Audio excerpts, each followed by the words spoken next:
Hello and welcome back to day 34. Once again we are here in St Gregory the Great in Rendlesham. Jumping ahead a couple of chapters to Acts chapter 5, the first 11 verses, where I read a story which could worry a lot of people, and it could give some people the wrong idea of what Christianity is about. But we're going to go through it because these are the verses that God gave me a couple of months back to go through this, so we'll do it. So chapter 5, first 11 verses. Now a man named Ananias, together with his wife Sapphira, also sold a piece of property. With his wife's full knowledge, he kept back part of the money for himself, but brought the rest and put it at the apostles' feet. Then Peter said, Ananias, how is it that Satan has so filled your heart that you have lied to the Holy Spirit, and you have kept for yourself some of the money you received for the land? Didn't it belong to you before it was sold? And after it was sold, wasn't the money at your disposal? What made you think of doing such a thing? You have not lied just to human beings, but to God. When Ananias heard this, he fell down and died. And great fear seized all who heard what had happened. Then some young men came forward, wrapped up his body, and carried him out and buried him. About 3 hours later, his wife came in, not knowing what had happened. Peter asked her, "Tell me, is this the price you and Ananias got for your land?" "Yes," she said, "that is the price." Peter said to her, "How could you conspire to test the Spirit of the Lord? Listen, the feet of the men who buried your husband are at the door, and they will carry you out also." At that moment she fell down at his feet and died. Then the young men came in, and finding her dead, carried her out and buried her beside her husband. Great fear seized the whole church and all who heard about these events. Very disturbing story to start with, but we've got to put it into context, because this is a group of people who all agreed to share everything, not to withhold back anything, but that everyone would be able to join in the fruit of the land, the fruit of everything that everyone had as a community. And Ananias and Sapphira had bent the rules. So it's not a case of God as just doing something to these people because they held back some money, but they died because of what they did to themselves, to everyone, to God. And they carried the penalty for that, which is a horrible way of saying life has consequences. We've got to live up to that. Yes, and again, this is a young church.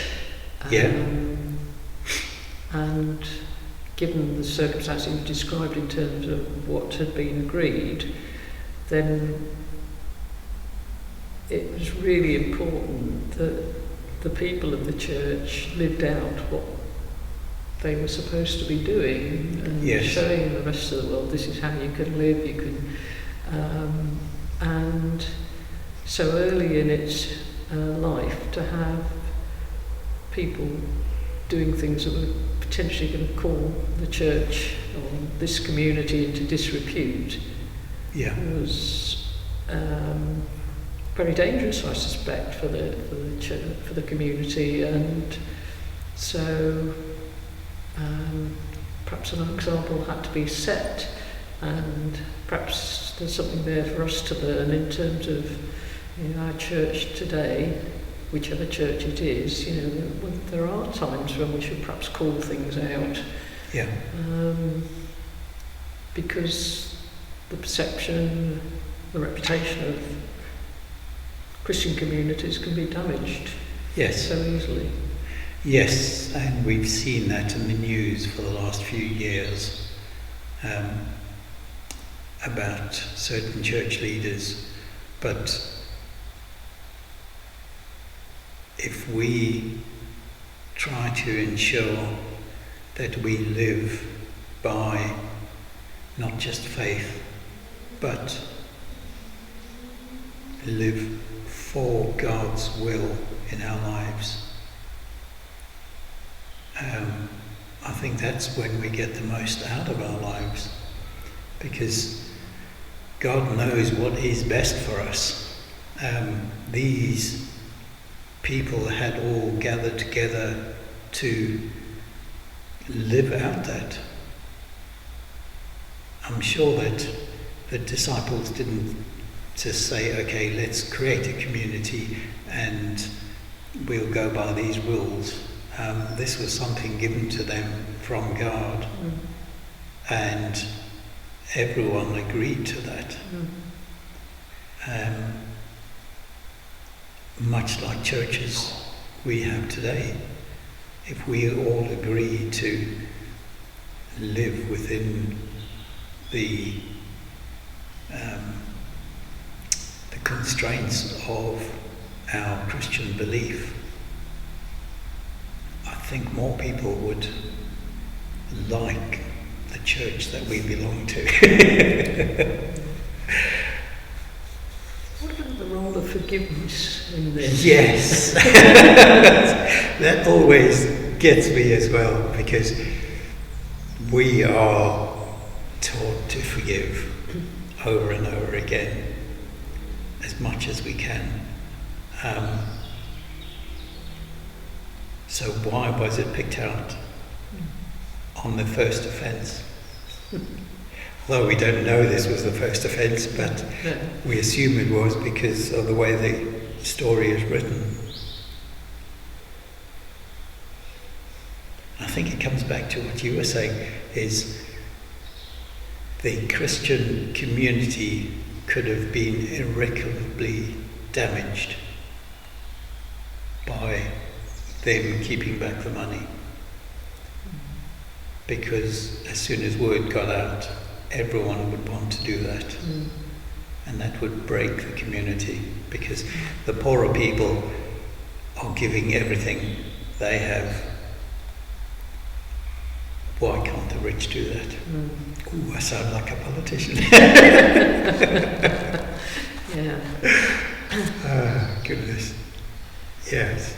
Yeah, I suppose all through the Gospels, we hear Jesus praising those, the poorest, like the widow's mite, people who had nothing but yet still give, and yet those that have more to give very often are reticent in contributing to whatever, and that's certainly something that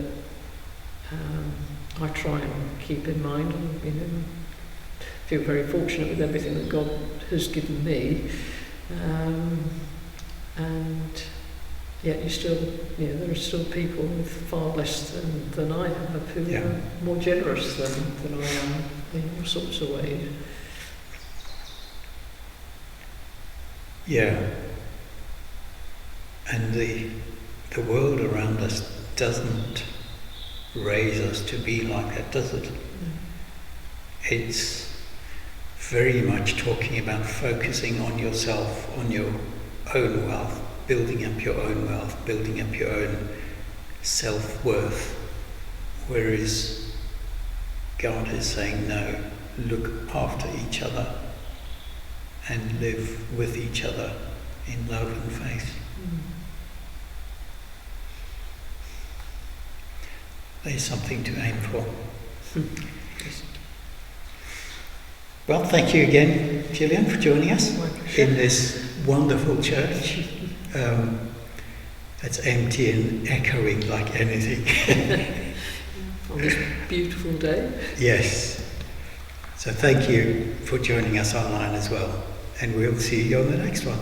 God bless. We hope and pray these sessions will give you something positive to see and look forward to, something you may wish to share with others. Please do. You can see this series unfold on our YouTube channel at St Felix, Rendlesham, and by visiting our church website, rendleshamchurch.org. Should you wish to contact us, please do so by email on info@rendleshamchurch.org. God bless, and we'll see you in the next video.